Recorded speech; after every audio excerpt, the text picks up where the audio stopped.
Ia menatap wanita di hadapannya, sosok yang baru saja menghancurkan hidup seseorang demi melindunginya.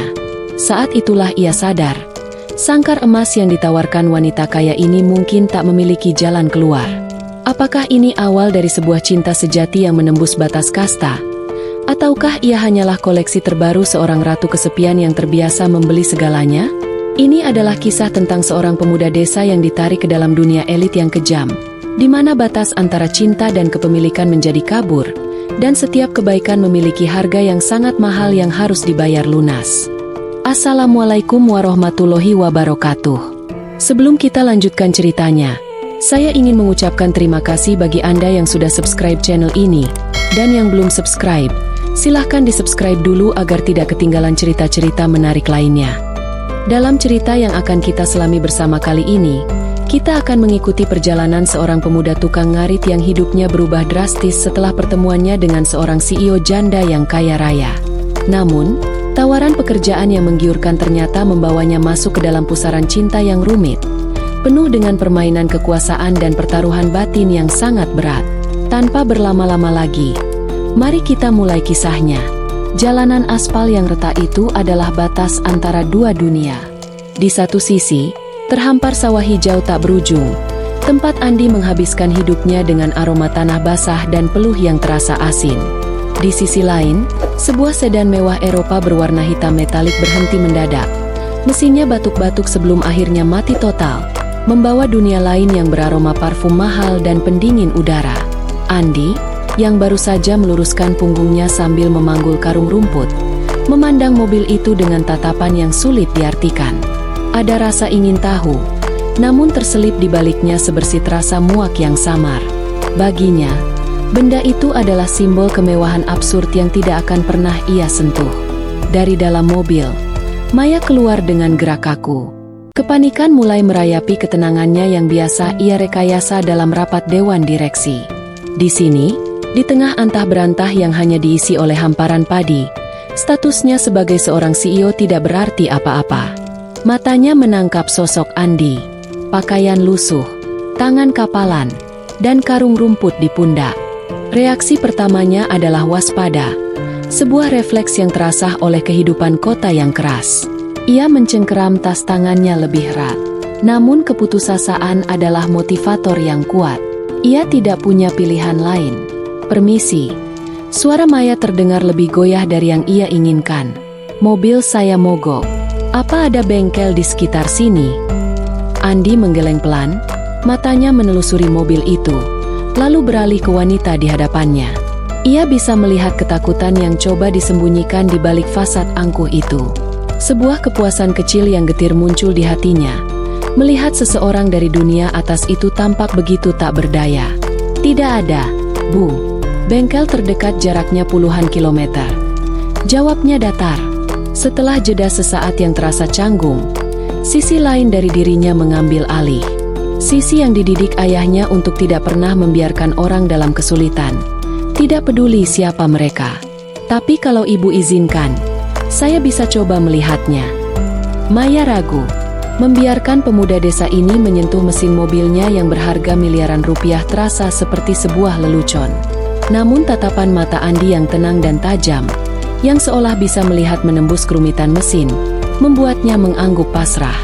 Andi meletakkan karungnya, lalu dengan gerakan yang mengejutkan, tangannya yang terbiasa memegang sabit kini bergerak lincah di bawah kap mesin. Ia tidak berbicara banyak, hanya bergumam tentang kabel yang longgar. Kurang dari 15 menit, ia menutup kap mesin. Coba nyalakan sekarang, katanya. Mesin mobil itu kembali hidup dengan deruman halus yang sempurna. Maya terperangah, campuran antara lega dan tidak percaya. Ia buru-buru mengeluarkan beberapa lembar uang ratusan ribu, sebuah gestur otomatis untuk menyelesaikan semua masalah.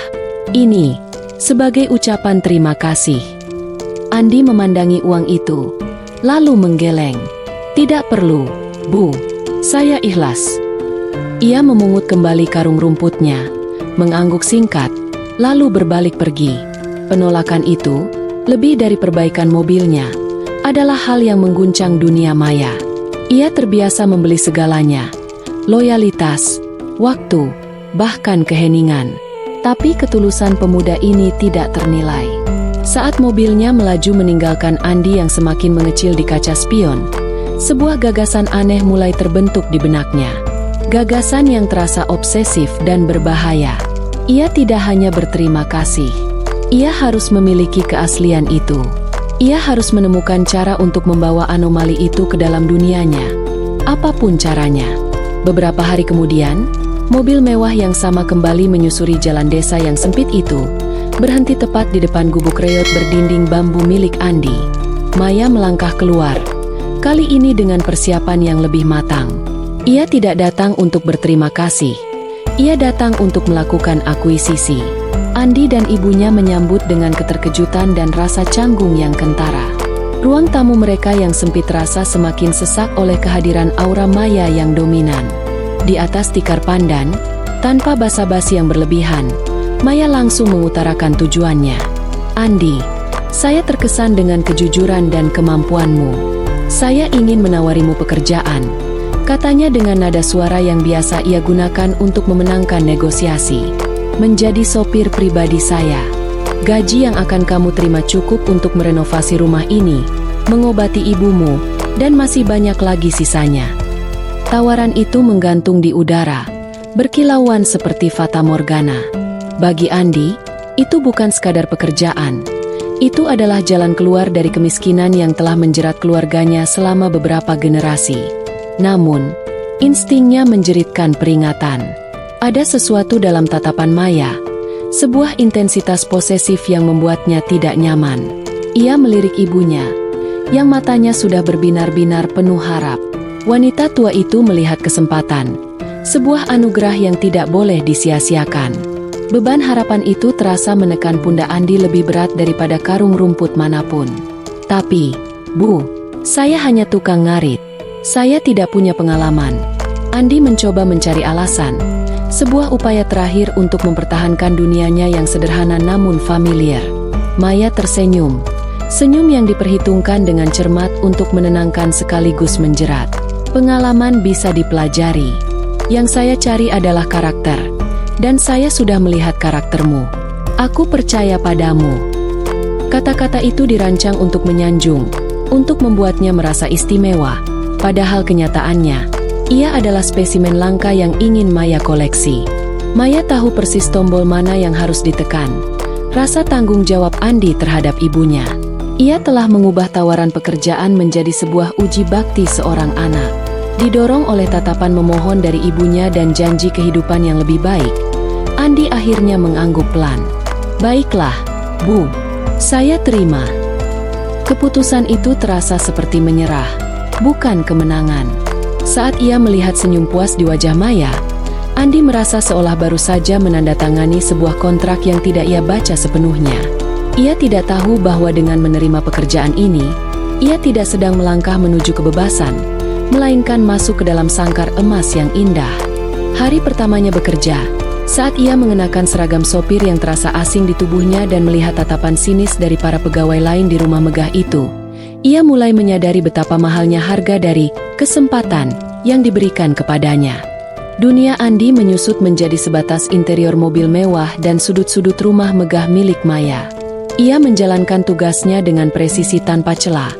Namun keheningan di antara mereka terasa berat. Maya memperlakukannya dengan baik, bahkan terlalu baik. Sebuah kebaikan yang terasa seperti pengawasan. Ia sering mengajukan pertanyaan-pertanyaan pribadi yang melampaui batas hubungan majikan dan karyawan. Mencoba memetakan setiap sudut pikiran dan masa lalunya. Kebaikan itu adalah belenggu yang halus, mengisolasinya dari rekan kerja lain yang sudah terlebih dahulu melabelinya sebagai anak emas, atau lebih buruk lagi, peliharaan baru sang ratu. Andi merasakan tatapan mereka setiap hari. Ejekan yang dibisikkan cukup keras untuk ia dengar. Tawa meremehkan saat ia lewat. Mereka melihatnya sebagai ancaman. Seorang penyusup dari kasta yang lebih rendah yang entah bagaimana berhasil memikat sang CEO. Godaan pun datang dalam bentuk lain. Seorang pegawai wanita mencoba mendekatinya dengan genit. Sebuah manuver yang ia sadari bukan didasari ketertarikan, melainkan upaya untuk mencari celah atau informasi yang bisa digunakan untuk menjatuhkannya. Andi menolak semua itu dengan sopan namun tegas. Sebuah sikap yang hanya menambah bahan bakar bagi kebencian mereka. Ketegangan mencapai puncaknya suatu sore. Seorang supervisor yang merasa posisinya terancam oleh kedekatan Andi dengan Maya, dengan sengaja memberinya informasi jadwal yang salah, menyebabkan Maya terlambat untuk sebuah pertemuan krusial. Supervisor itu menyalahkan Andi habis-habisan di depan beberapa staf lain, menyebutnya tidak kompeten dan hanya anak kampung yang tidak tahu apa-apa. Andi hanya diam, menerima caci maki itu sambil menahan amarah yang membara di dalam dadanya. Ia siap menerima konsekuensinya. Namun, reaksi Maya sungguh di luar dugaan. Tanpa bertanya lebih jauh, ia memanggil supervisor itu ke ruangannya. Kurang dari 10 menit, pria itu keluar dengan wajah pucat pasi, membawa kardus berisi barang-barangnya. Ia dipecat di tempat. Maya kemudian mendekati Andi, wajahnya dingin dan tanpa ekspresi. "Jangan biarkan siapapun merendahkanmu lagi. Kamu adalah orangku sekarang," katanya. Nada suaranya tidak menenangkan, justru mengerikan. Tidak ada kehangatan dalam perlindungannya, hanya klaim kepemilikan yang dingin. Malam itu, saat mengantar Maya pulang, Andi memberanikan diri bertanya, "Kenapa ibu melakukannya?" "Dia hanya melakukan kesalahan." Maya menoleh dari kursi belakang, matanya berkilat di kegelapan. "Dia bukan melakukan kesalahan. Dia meremehkan keputusanku. Dan siapapun yang meremehkan keputusanku, berarti meremehkanku." Jawaban itu membuka mata Andi. Ini bukan tentang melindunginya. Ini tentang kekuasaan. Ia mulai bertanya-tanya, di balik fasad wanita baik hati yang telah menolongnya, siapa sebenarnya sosok yang duduk di belakangnya? Sosok yang mampu menghancurkan hidup seseorang tanpa berkedip sedikit pun. Peristiwa pemecatan itu menciptakan jurang baru di antara mereka. Andi menjadi lebih pendiam, gerakannya lebih hati-hati, seolah berjalan di atas lapisan es yang tipis. Ia sadar sepenuhnya akan dinamika kekuasaan yang sedang bermain. Ia bukan lagi sekadar sopir, ia adalah simbol. Sebuah deklarasi perang bisu dari Maya kepada dunia korporatnya yang sinis. Dan menjadi simbol berarti menjadi target. Ketulusan yang dulu menjadi alasan Maya merekrutnya, kini terasa seperti kelemahan yang harus ia sembunyikan untuk bertahan hidup. Suatu malam setelah perjalanan dinas yang melelahkan, mereka berhenti di sebuah rest area yang menghadap ke lembah yang gelap. Suasana di dalam mobil terasa menyesakan. Maya memecah keheningan lebih dulu. Suaranya terdengar rapuh, sebuah nada yang jarang sekali ia tunjukkan. "Apa kamu membenciku, Andi?" Andi tidak langsung menjawab. Ia menatap kegelapan di luar jendela. "Saya tidak membenci ibu. Saya hanya tidak mengerti." "Apa yang tidak kamu mengerti?" desak Maya. Nadanya sedikit menajam. "Bahwa aku melindungimu? Bahwa aku tidak akan membiarkan serigala-serigala itu menyentuhmu? Atau ibu tidak akan membiarkan siapapun menyentuh milik ibu?" Balas Andi pelan. Kata-kata itu keluar begitu saja, sebuah kejujuran yang berbahaya. "Hening." Maya menarik napas dalam-dalam. Sebuah suara yang terdengar seperti kekalahan. "Mungkin," bisiknya. "Mungkin awalnya seperti itu. Aku melihatmu sebagai sesuatu yang murni, sesuatu yang ingin aku lindungi dari duniaku yang kotor. Tapi sekarang sudah berbeda." Ia mencondongkan tubuhnya ke depan. Suaranya kini hanya terdengar seperti bisikan di antara kursi mereka. "Aku jatuh cinta padamu, Andi. Aku tahu ini gila. Aku tahu ini salah dalam segala hal menurut standar dunia. Tapi aku tidak bisa membohongi diriku lagi." Pengakuan itu tidak terasa seperti momen romantis. Itu terasa seperti sebuah pertaruhan terakhir, sebuah langkah putus asa. Andi merasakan jantungnya berdebar kencang, bukan karena cinta, tapi karena takut. Menerima perasaan ini berarti melompat sepenuhnya ke dalam dunia Maya yang rumit dan kejam. Menolaknya berarti kehilangan satu-satunya pelindung yang ia miliki. "Saya hanya seorang pemuda miskin, Bu," ucap Andi. Sebuah kalimat yang terasa seperti benteng pertahanan terakhirnya. "Dunia kita tidak akan pernah bisa menyatu. Kalau begitu, mari kita hancurkan saja dunia itu dan membangun yang baru. Jawab Maya dengan intensitas yang membakar. Aku tidak peduli dengan status atau apa kata orang. Aku hanya butuh kamu.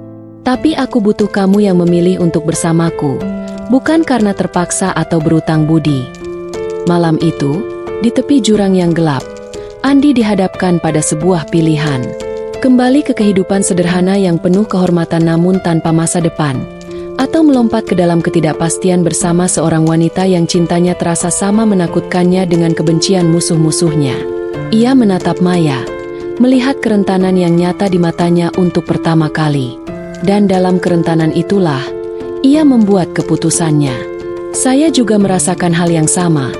Akunya, suaranya nyaris tak terdengar. Sebuah ikatan baru terbentuk di antara mereka, bukan dari ketulusan yang naif, melainkan dari pengakuan bersama bahwa mereka berdua sama-sama tersesat.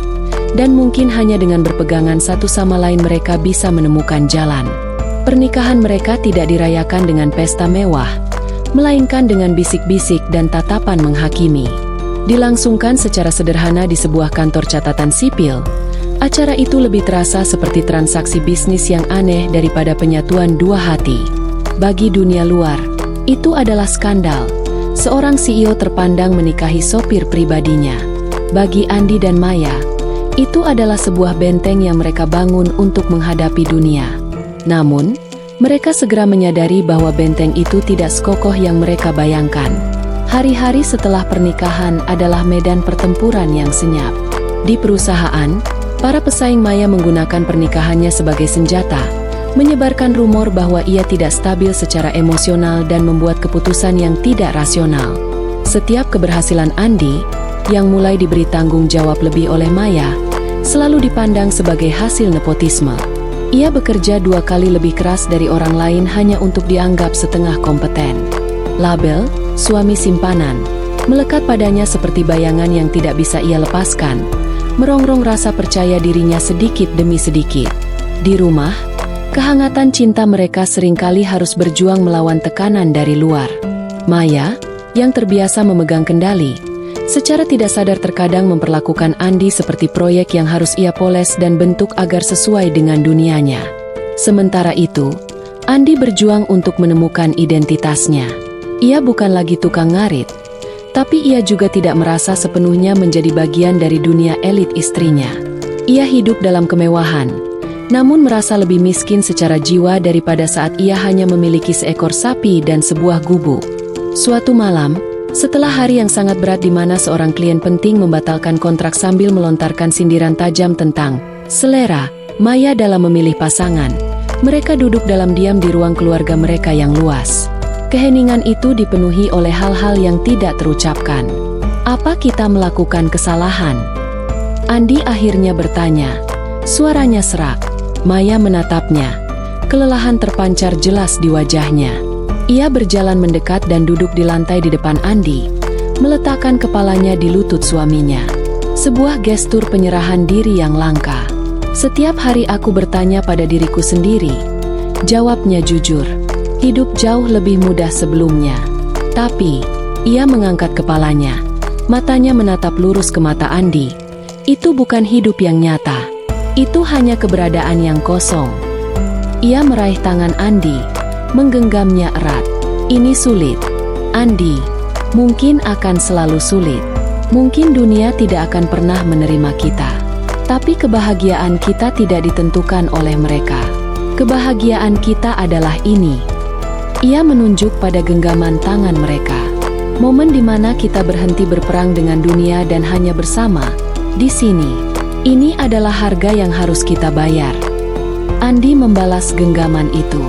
Tidak ada jawaban mudah atau akhir bahagia seperti dalam dongeng. Pernikahan mereka bukanlah akhir dari perjuangan, melainkan awal dari perjuangan yang sesungguhnya. Mereka telah memilih satu sama lain, sebuah pilihan kontroversial yang mungkin akan menghantui mereka selamanya. Namun di tengah keheningan rumah mereka malam itu, mereka menemukan sebuah kebenaran yang pahit namun menguatkan. Cinta sejati tidak menghapus masalah. Ia hanya memberimu alasan untuk cukup berani menghadapinya bersama.